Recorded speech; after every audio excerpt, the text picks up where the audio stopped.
Voltemos a um tempo onde o próprio tempo não existia, onde os segundos não passam e a plenitude da eternidade é dinâmica e totalmente acessível. Um determinado momento na história, onde a imensidão do nosso universo e a dimensão onde ele está contido acabavam de saírem perfeitos da mão do Criador. É o período referente à primeira frase da Bíblia. No princípio, criou Yahvé os céus e a terra.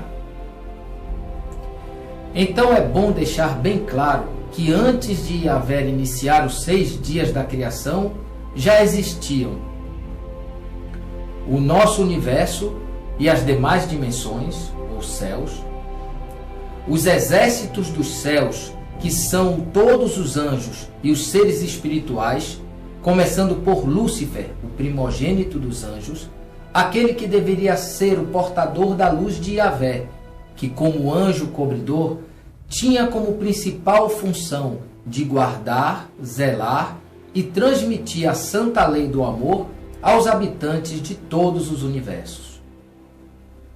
Também já tinham sido criados o planeta Terra e os outros mundos não caídos. Este período, no princípio, quando foram criados os céus e a terra, foi anterior aos 6 dias literais de 24 horas da criação narrados na Bíblia. Não sabemos em que momento da eternidade isso se passou.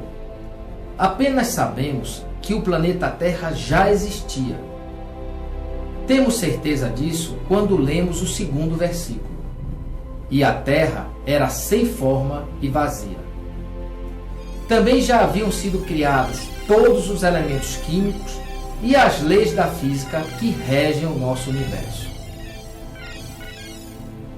Se você estudar o 1º versículo de Gênesis na língua que foi originalmente escrito, para a palavra criou você vai encontrar o correspondente hebraico bara. O verbo bara expressa a capacidade divina de converter a energia cósmica em matéria. Descreve uma atividade própria da divindade, nunca dos homens. As palavras hebreias que traduzimos como fazer e formar e outras frequentemente são usadas referindo-se a uma atividade humana, porque pressupõe de matéria pré-existente. Alguns creem que este verbo revela a emissão divina da energia criativa que produziu alguma coisa ou a matéria a partir do nada.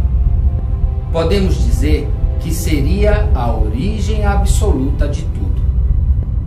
Os cientistas concordam que a matéria nada mais é que uma forma de energia. Este pensamento científico está relacionado com uma intrigante descoberta: a matéria e a energia escura. Tudo que tem peso, desde uma molécula até grandes aglomerados de galáxias, interagem entre si em um equilíbrio perfeito, chamado de força de atração gravitacional.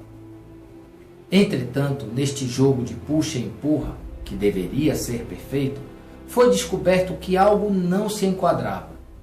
A quantidade de matéria existente em uma galáxia não poderia gerar um campo de atração forte o suficiente para evitar que os astros que estavam na parte mais externa do disco galáctico fossem lançados para fora. Algo ou alguma força misteriosa mantinham os astros unidos em sua trajetória pelo vasto universo. Portanto, deveria haver mais matéria e energia do que se pode observar. Colocaram um nome bem sugestivo para isso: matéria e energia escura, pois não interagem com a luz, tornando-as invisíveis. Daí vem a expressão bíblica: Yahvé do nada criou tudo o que se vê, do invisível criou o visível. Essa relação entre matéria e energia foi expressa por meio da famosa fórmula de Einstein: a energia é igual a massa vezes o quadrado da velocidade da luz. Essa equação revela que um pouco de massa ou matéria abriga uma inacreditável quantidade de energia. Isso explica porque uma bomba atômica do tamanho de uma laranja pode devastar uma cidade inteira. Considerando-se o outro lado da moeda, segundo os mesmos cálculos de Einstein, nada impede que a energia também possa ser transformada em matéria. Qualquer que fossem os métodos utilizados por Yahvé para criar o universo, podemos conjecturar que estava à sua disposição toda a energia e o poder necessários para fazer isso. Yahvé converteu a imensurável energia que emana do seu trono de glória em toda a matéria que hoje compõe o nosso vasto universo. Não se esqueçam que na imensidão do conhecimento de Cristo, toda a criação deve ter sido uma tarefa extremamente fácil. Sim, digo Cristo, pois apesar do que muita gente ignora, foi o próprio Cristo que executou toda a obra da criação. Do seu querer surgiram todas as coisas. Assim como diz a Bíblia, pensou, logo se fez, falou e tudo apareceu.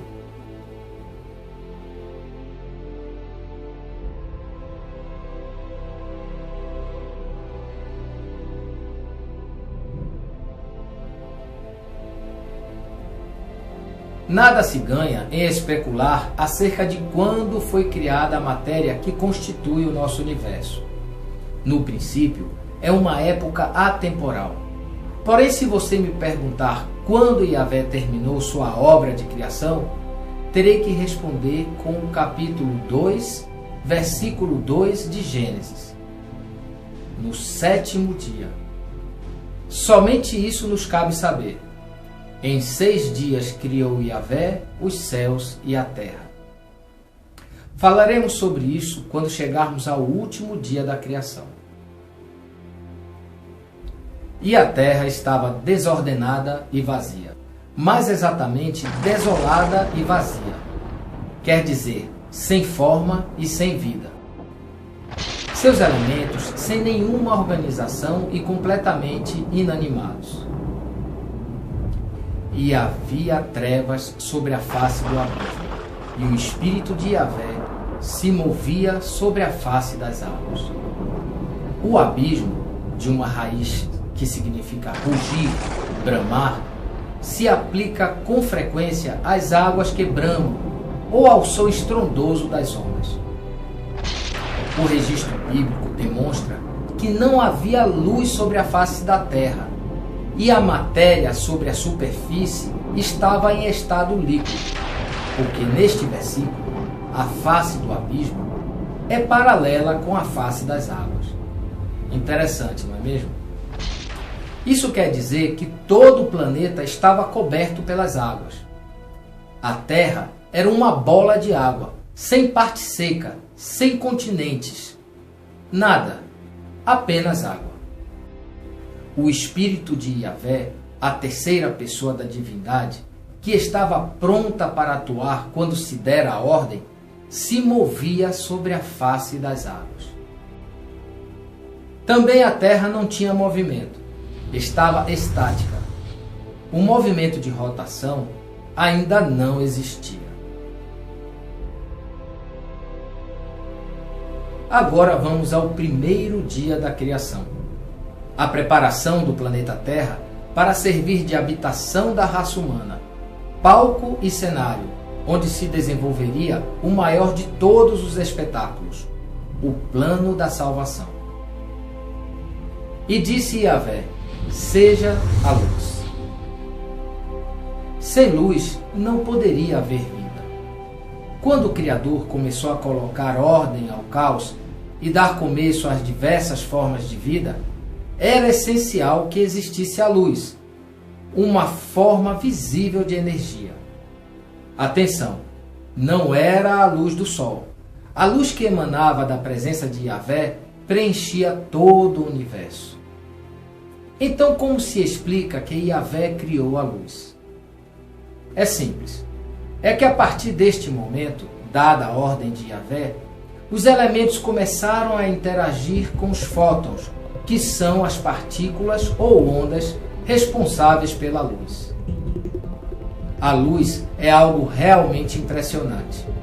Hoje sabemos que dos fótons projetados sobre um elemento, partes são absorvidos e partes são refletidos, o que os fazem visíveis. Sua difração revela um sem fim de matizes e cores.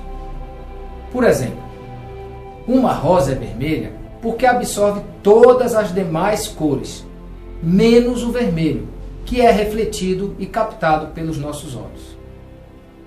Antes disso, tudo que havia sido criado não podia ser iluminado. Absorvia totalmente todo o espectro da luz. Porém, quando Yahvé resolveu criar a luz, ele conferiu aos elementos esta propriedade, de oferecer um espetáculo de luzes e cores que são captados por nossas retinas. Com o fenômeno da luz, a vida tal como Cristo havia planejado seria agora possível. Porém, apenas uma parte do planeta era iluminado. O nosso planeta então começou a girar sobre o seu próprio eixo, fazendo com que toda a Terra fosse beneficiada com a luz. Poderia ser completamente habitada. Tomou então existência a história do nosso planeta. A parte escura, Cristo chamou de noite, e a parte clara, de dia. O tempo, tal como conhecemos, desprendeu sua ininterrupta jornada. Os segundos, minutos e horas, a partir daquele momento, começaram a ser contados. E foi tarde e manhã, o dia primeiro. Até o nosso próximo capítulo. Que Yahvé os abençoe ricamente, no sagrado nome